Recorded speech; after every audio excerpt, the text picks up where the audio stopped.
Welcome to IT.Solution, your total network, system, firewall, and security partner. Welcome to the Explainer. Today, we're diving into SRWE Module 1, specifically focusing on basic device configuration.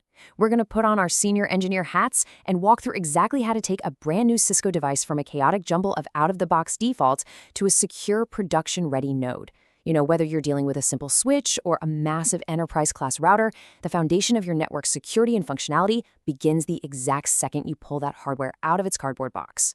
So let's kick things off with a quick question, just to test your instincts. What actually happens the moment you plug that cable in and flip the switch? Most people kind of assume it just turns on and instantly starts moving data, right? But there is actually a fascinating, totally invisible mechanical sequence happening right under the hood. Here's our roadmap for today. We'll hit the device boot sequence, securing initial access, essential password security, configuring interfaces, and finally saving your configuration. All right, Section 1, the device boot sequence. Let's see how this hardware actually wakes up.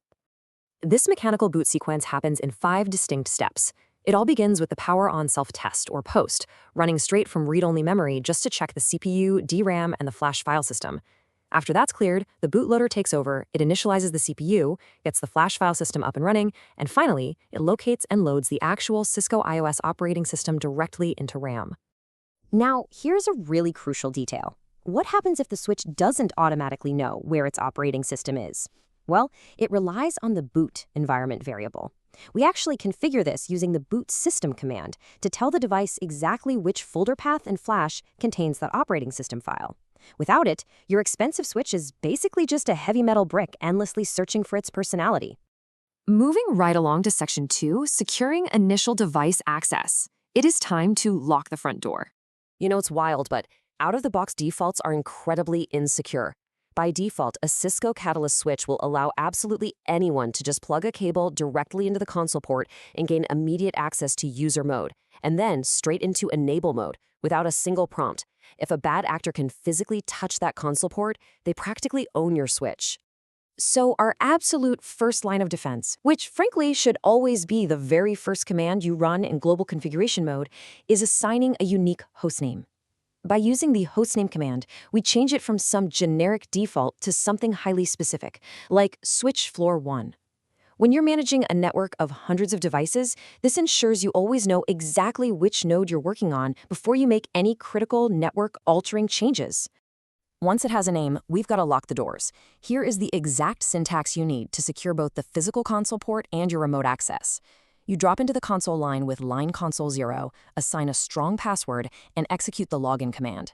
Then, you're going to repeat a very similar process for remote access via virtual teletype, or VTY, using the line VTY04 commands. This 1-2 punch effectively stops unauthorized baseline access, both locally and remotely.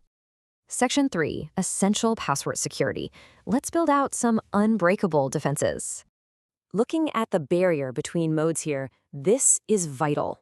The enable secret command is your ultimate safeguard.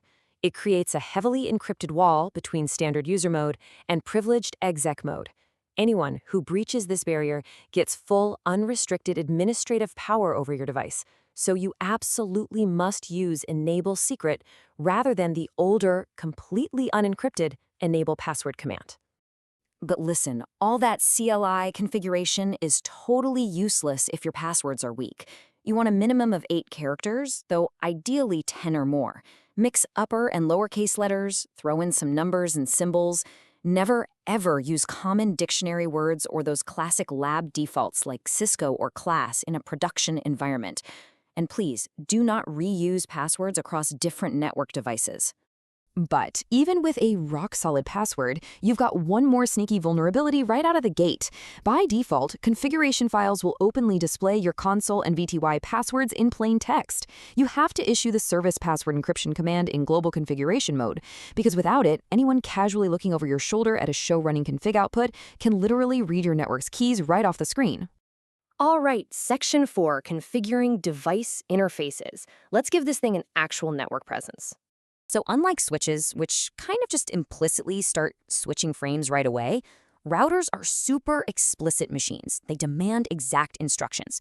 A brand new router will sit completely dormant, refusing to route a single IP packet until we explicitly give its interfaces an IP address and manually turn them on.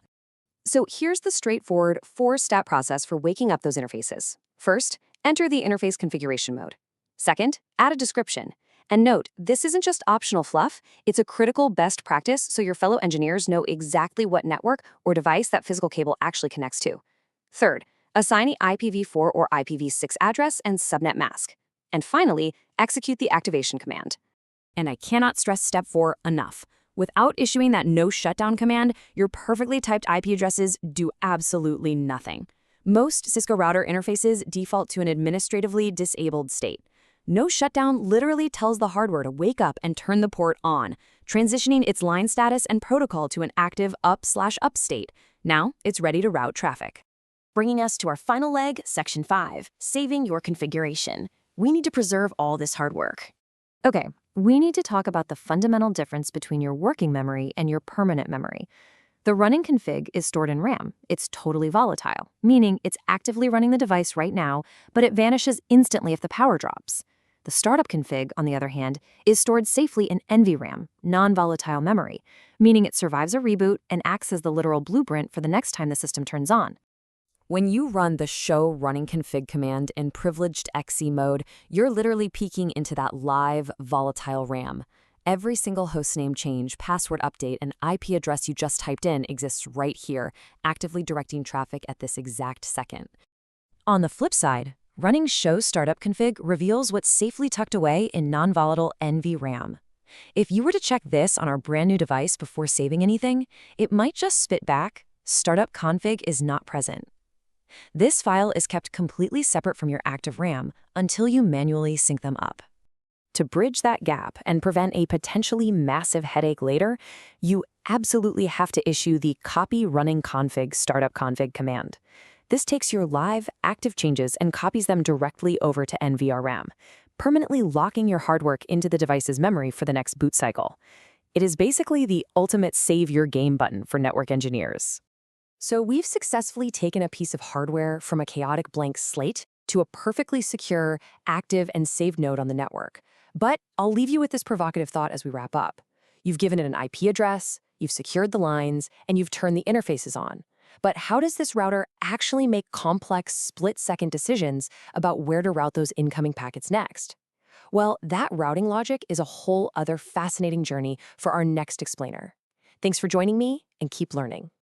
Thank you for watching. See you in the next episode.